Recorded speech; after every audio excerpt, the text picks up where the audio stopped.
رمضان يا رمضان رمضان يا رمضان رمضان يا رمضان. Demek andan keyingi hadiste Peygamberimiz aytat: "Men sarrahu an yuzillahullahu fi zillihi yawma la zilla illa zilluh falyuyassir alal mu'sirin aw liyada anhu."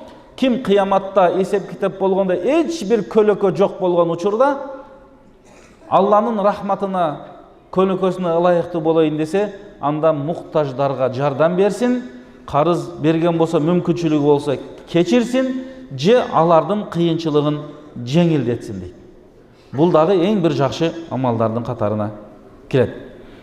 Бул жаатта бир пайгамбардын хадиси бар. Бир киши дайыма ушундай карыз берет экен.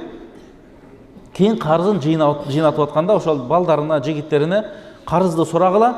Эгер чыныгы бере албаган, муктаж болгон болсо, анда кечирип койгула дейт экен. Балки биздин дагы каталыкчылыгыбызды Алла Таала кечирет деп ушундай кылат экен. Kıyamatта Алла Таала ушул кылгандыгы үчүн анын каталыкчылыктарын кечирип бейишке киргизди дейт. Менин пенделериме жакшылык кылгандыгы үчүн деп.